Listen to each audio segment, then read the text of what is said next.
मूळविद्येचा छेदक तू, मूळविद्येचा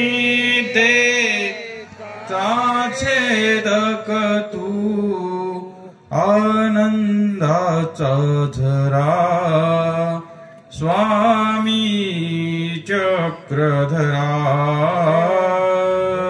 जय श्री चक्रधरा स्वामी चक्रधरा। तू शक्तीचा मालक असता, तू शक्तीचा मालक असता, चराचरावर तुझीच सत्ता, चराचरावर तुझीच सत्ता। प्रभु रे सर्वेश्वरा स्वामी चक्रधरा। जय श्री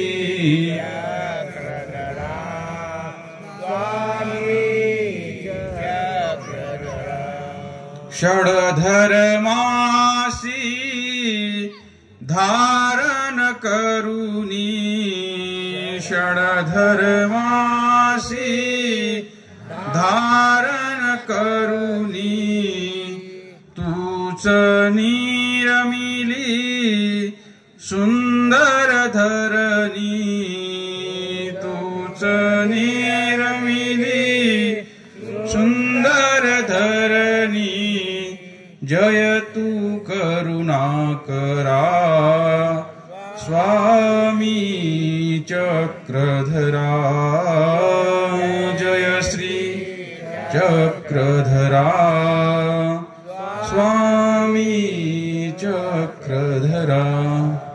लीळांचे चिंतन घडावे, लीळांचे चिंतन घडावे, जीवन आमुचे पावन भावे,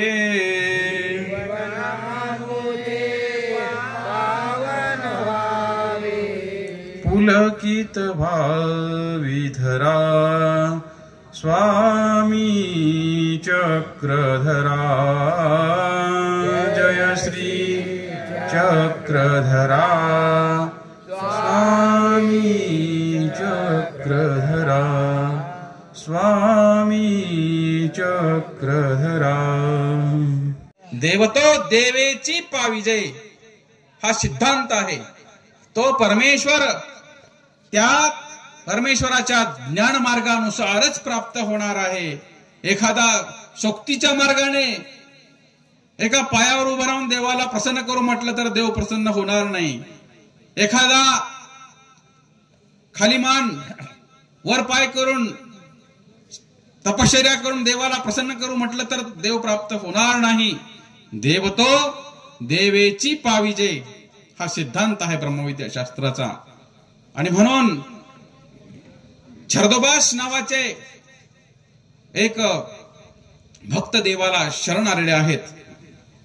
देवाची भेट घेतली, दर्शन झालं, स्थित्यानंद झाला, देवापासून बोध झाला आणि देवाला प्रश्न केला भक्ताने की देवा, या भवसंसार चक्रातून सुटण्यासाठी काय उपाय आहे? तेव्हा स्वामी सांगतात की सर्व संग परित्याग करुनी जो आम्हाला शरण येईल त्याच जीवाला आम्ही या संसार चक्रातून मुक्त करू। अनन्य गतीने जो जीव आम्हाला शरण येईल त्या जीवाला आम्ही मुक्त करू। हा उपाय, हा सिद्धांत त्या भक्ताला निमित्त करून तुम्हा आम्हा सर्वांसाठी हा विचार भगवंताने आपल्या समोर ठेवलेला आहे। आपण सर्व देवाचे भक्त आहोत। त्या मोक्ष मार्गाच्या वाटचाल आपण करत आहोत। कोणाचा मागे पुढे प्रवास निश्चित होईल, परंतु प्रवास मात्र सुरू झालेला आहे। त्या दिशेने आपण सर्वजण लागलेलो आहोत। ही आनंदाची गोष्ट आहे। त्या परमेश्वराच्या परमानंदाच्या प्राप्तीसाठी आम्ही प्रयत्नशील असलो पाहिजे. त्या भगवंताच्या भक्ती साधनेतून आम्हाला तो देव ओळखता आला पाहिजे आणि त्या देवाचा खरा भक्तही होता आलं पाहिजे. आपल्या अवतीभोवती अनेक प्रकारचे भक्त आपल्याला दिसतात. आता सगळेच देवाच्या दर्शनासाठी आले म्हणजे सर्वांनाच देवच हवा आहे असं गृहीत आपल्याला कसं धरता येईल? कारण देवाच्या दर्शनाला अनेक प्रकारचे भक्त येतात. आता त्या भक्तामध्ये कोणी राजस आहे, कोणी तामस आहे, कोणी रजोगुणी आहे, कोणी तमोगुणी आहे, कोणी सत्वगुणी आहे. विविध गुणाने आपल्याला वावरणारे भक्त दिसतात. सर्वांचा अधिकार सारखा नसतो आणि त्यामुळे ह्या ज्ञान विचाराच्या मंथनाच्या आणि धर्मवार्तेच्या माध्यमातून आपण आपलं आत्मपरीक्षण करायचं आहे. माझ्यामध्ये अजून काय बदल व्हायला हवा? माझ्या साधनेमध्ये आणखी काय बदल हवा आहे? या ठिकाणी आपण नवरात्रामध्ये नामस्मरणासाठी येतो. नामस्मरण करण्याचा आपण प्रयत्न करतो. या ठिकाणी रोड पंचावतार उपहाराच्या निमित्ताने इथे एकत्रित येतो. त्या देवाला आठवण्याचा प्रयत्न करत असतो. परंतु जसा तसा तो देव आम्हाला सर्वांना आठवता येतो का बरं? सर्वांना ती एकाग्रता साधते का? साधत नाही.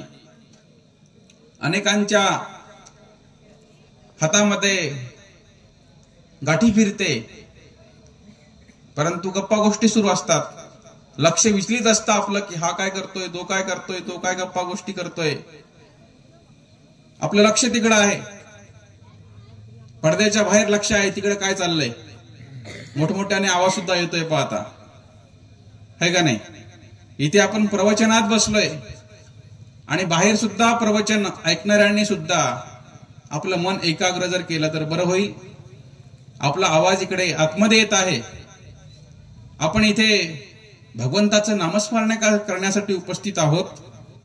बाबांनी आपल्याला खूप हसवावं आणि आपण त्या पेंडॉलमध्ये बसून 2 तास आनंदामध्ये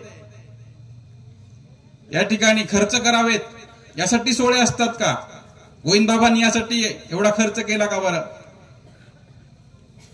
या सोहळ्याचं कारण हे आहे की हा सोहळा आपणाला त्या ज्ञान मार्गाकडे नेणारा आहे. हे सोहळे म्हणजे शिबिर असतात, लक्षात ठेवा.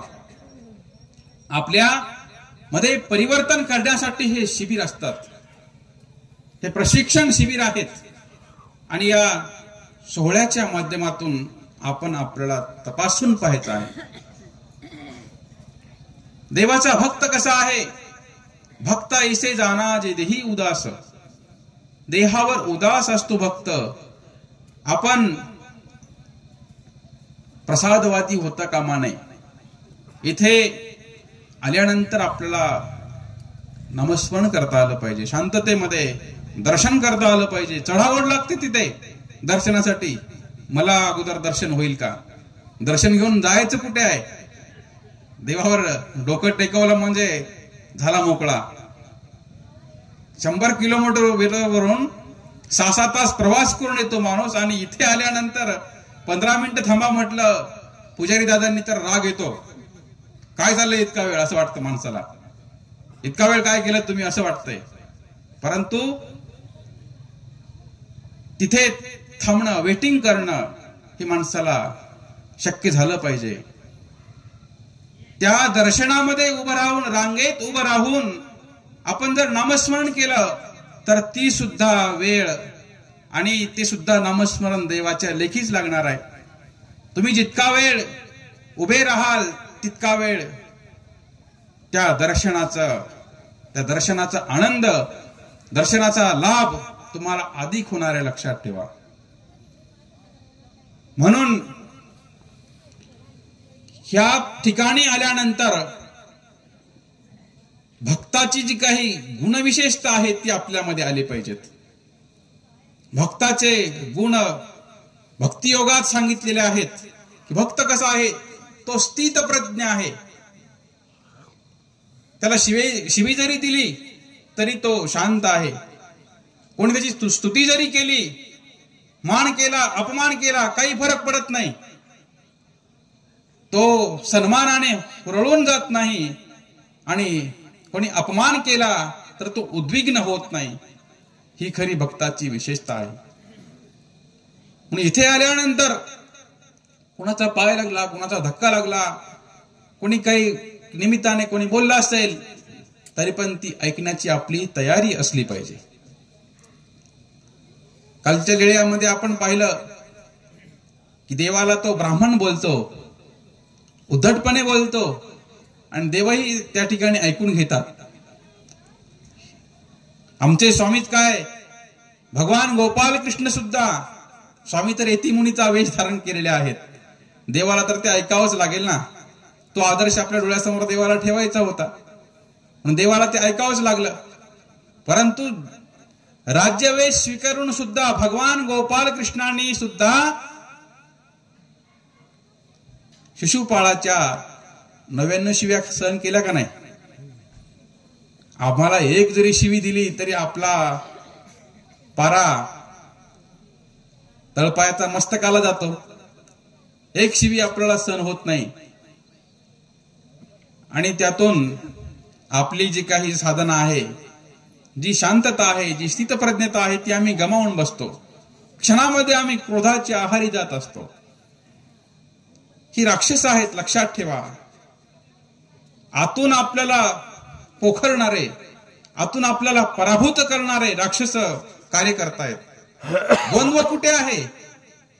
कुरुक्षेत्रावर गीता निरूपण केली, अर्जुनाला निरूपण केली. तो अर्जुन रणांगणावर आहे. आपण कुठे आहोत? आपणही रणांगणावरच आहोत. आपला जो जीव आहे हा सुद्धा रणांगणावरच आहे. या देहाचा सारथी तो परमेश्वर आहे. चालवणारा तो भगवंतच आहे.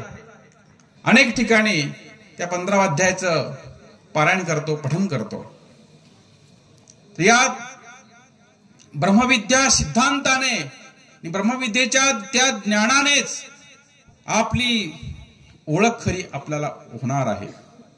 मी कोण कोठोनी आलो कसा हो, स्त्री पुत्र स्वप्नांत चिगुंतलो हो, ऐसे कळोनी मन हे विटेना, तुझविन दत्ता मज कंठ वेना. अशी आपली प्रत्येकाची ही भावना आहे. शोध घेतो आहे आपण की मी कोण आहे आणि मला कुठे जायचं आहे, नेमकं माझा अंतिम टप्प्याचा प्रवास कोणता आहे, ध्येय कोणतं आहे. प्रत्येकाला हा प्रश्न पडलेला आहे. सर्वज्ञ श्री चक्रप्रभूंनी या प्रपंचाला दुःखरूप, दुःखमूळ आणि अनित्य म्हटलेलं आहे. ज्या प्रपंचाच्या आधारे आम्ही सुखाचा शोध घेत आहोत, हा प्रपंच तर दुःखाचं रूप आहे, दुःखाला मूळ आहे.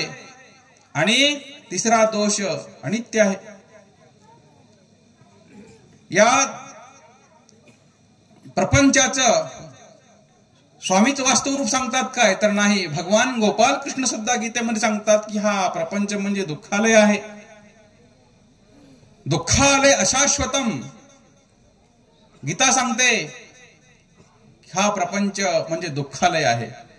पहा तुम्ही, अनेक आज साधनं आपल्याकडे आहेत, भौतिक सुख आपल्या पायाजवळ लोळण घेत आहेत, परंतु माणूस सुखी आहे का बरं? जगी सर्व सुखी असा कोण आहे, विचारी मना तूच शोधून पाहे. मनाला विचारावं लागतं की या जगाच्या पटीवर नेमका सुखी माणूस कोण आहे. प्रत्येकाला कोणती तरी चिंता ग्रासलेलीच असते, कोणतं तरी संकट, कोणतं तरी दुःख, रोग भोग व्याधी त्या देहाच्या सोबत येणारच आहेत. म्हणून पैसा किती जरी असला तरी पण सुख त्या पैशाने विकत घेता येऊ शकत नाही. श्रीमंतीने आनंद हा मला बाजारातून विकत घेता येऊ शकत नाही. म्हणून तो जो आनंद आहे तो आनंद परमेश्वराच्या साधनेतून आम्हाला प्राप्त होणार आहे. ह्या जीवन मृत्यूचा हा प्रवास जो आहे, दुःखाचा प्रवास जो आहे, तो परमेश्वराच्या शरणागतीने आपला थांबणार आहे.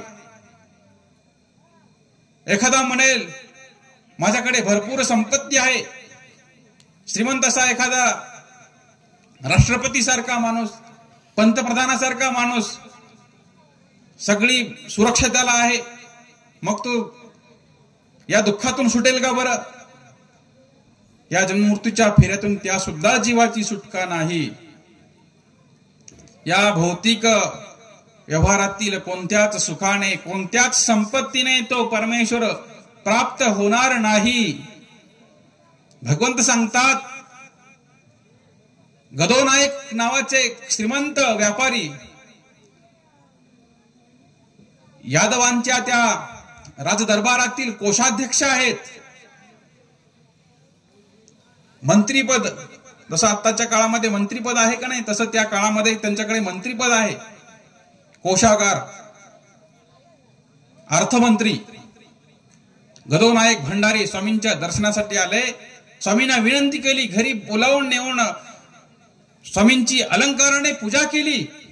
ताट भरून त्या ठिकाणी द्रव्य पदार्थ आणलेले आहेत देवाला समर्पित करून. देवाला विनंती करतायत की जिजी माते संपत्ती अपार असे, माझ्याकडे भरपूर संपत्ती आहे, द्रव्याला काही कमतरताच नाही. म्हटले मग देवा मला मोक्ष भेटेल का? या म्हटले ह्या सर्व व्यवहारातून आता मला थांबावं असं वाटतंय आणि मला मुक्ती हवी आहे. पहा कोण म्हणत आहे? अर्थमंत्री, त्या काळातला महाराष्ट्र राज्याचा अर्थमंत्री, तो देवाला म्हणतोय माझ्याकडे संपत्ती भरपूर आहे परंतु मला मुक्ती हवी आहे, मोक्ष हवा आहे. त्या प्रसंगी स्वामी म्हणतात की भटो, द्रव्य संपत्ती परमेश्वर नप विजय. या संपत्तीने तुम्हाला सगळी सुख प्राप्त होतील या जगातील, परंतु आम्ही प्राप्त होणार नाही.